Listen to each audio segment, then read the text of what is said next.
Huwag daw masamain. Yan ang paliwanag ni Kylie Padilla sa kanyang sagot ng matanong sa pagiging bukas ng amang si Senator Robin Padilla nang tumakbo sa 2028 elections. Hanga naman daw siya sa mga ginagawa para sa bansa ng kanyang ama. Balikan natin yan sa pagbabalita ni Von Belenario. Aalis na ako ng Pilipinas. Wait naman.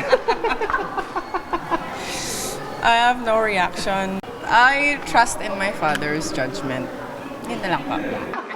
Yan ang sagot ni Kylie Padilla ng eksklusibo nating hinga ng reaksyon sa sinabi ng amang si Senator Robin Padilla na handa siyang tumakbo sa pagka-vice-presidente kung sasabihin ni dating Pangulong Rodrigo Duterte.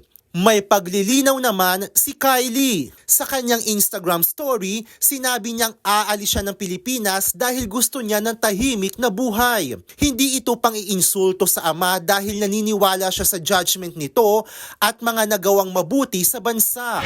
Nakakwentuhan ng News 5 si Kylie sa block screening ng Philippine Charity Sweepstakes Office o PCSO sa pelikulang The Lotto Winner. Tatay niya sa pelikula si Albert Martinez at nakarelate daw sila sa kanilang mga character. May aspects na nakaka-relate siya, especially the forgiveness part.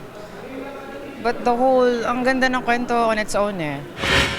Nag-flashback naman daw sa batikang aktor ang mga pinagdaanan sa personal na buhay at ang namayapang asawang si Lisel Martinez.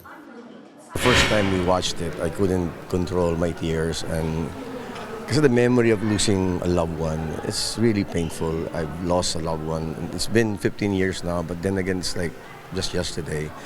And the film is somewhat very close to home. Showing na sa mga sinihan ang The Lotto Winner. Under ito ng MAVX Productions na suportado ng PCSO.